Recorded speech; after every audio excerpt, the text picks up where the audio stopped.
सांगाल एवढं कमीच आहे. म्हणून सगळ्याला एक विनंती आहे, आमच्या सुखाचा विचार करणारे, आमच्यासाठी झटणारे आमचे आईबाप जोपर्यंत आमच्या जवळ आहेत ना, तोपर्यंत त्यांना जपा, तोपर्यंत त्यांचा आदर करा, तोपर्यंत त्यांना बिलगून घ्या, भेटून घ्या, मांडीवर झोपून घ्या. माई बापा एकदा ते गेले ना, पुन्हा हे प्रेम नाही, पुन्हा ही माया नाही.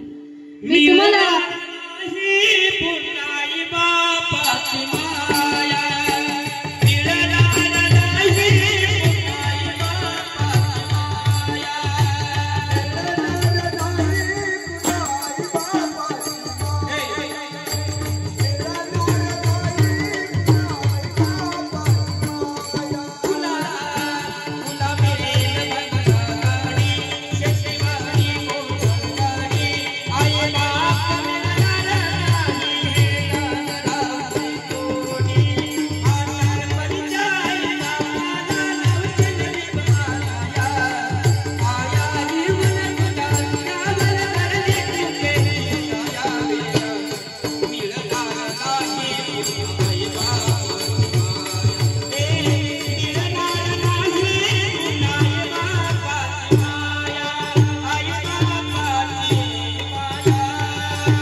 एकदा आई वडील गेले ना, त्यांच्याकडून मिळणारी माया, त्यांच्याकडून मिळणारं प्रेम या जगामध्ये कधीच मिळत नाही. माई बाप तुम्ही किती प्रेम होता, किती संपत्ती होता, पण पुन्हा ते प्रेम नाही, पुन्हा ती माया नाही.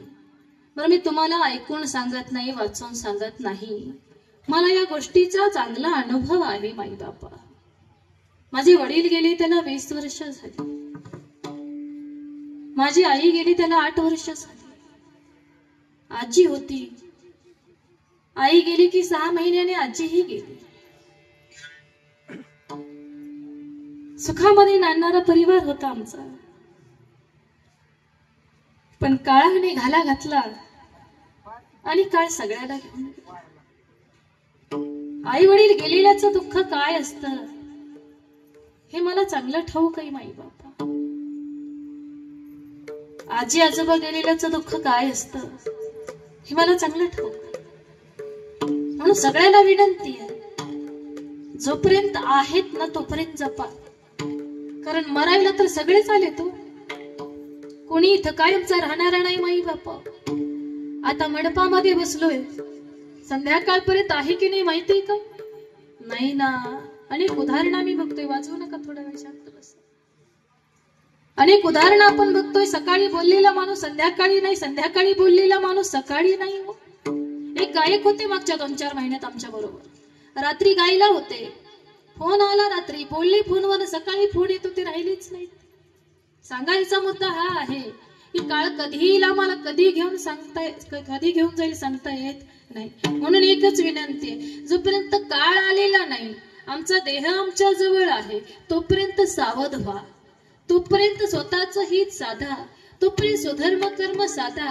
आई वडिलांची सेवा करा, सासू सासऱ्यांची सेवा करा, लहान्याला मोठ्याला थोरांना आदर द्या, त्यांचा मान राखा. पती पत्नीने आपलं नातं विश्वासाने जपा. माई बापा हो, कोण कधी जाईल सांगता येत नाही. म्हणून सगळ्याला विनंती आहे, स्वधर्म कर्म साधा, जसं आज या परिवारानं या ठिकाणी साधलेलं आहे की त्यांनी आपल्या बाबांच्या श्राद्धानिमित्त, पिंडदानाच्या विधीनिमित्त या ठिकाणी हरिकीर्तन करण्याचं आयोजन केलं, नियोजन केलं, सेवा करण्याची संधी आम्हाला दिली. म्हणून पुन्हा एकदा हडगळे परिवारातील सर्व सदस्यांना मनापासून धन्यवाद. आपले संदीप दादा असतील, दत्तात्रय दादा असतील, दोघांनाही मनापासून धन्यवाद. आमच्या बाबांच्या आत्म्याला शांती लाभो ईश्वरचरणी प्रार्थना करते. केलेली सेवा भगवंताच्या चरणी अर्पण करते. सेवेला पूर्ण विराम देते. ज्ञानेश्वर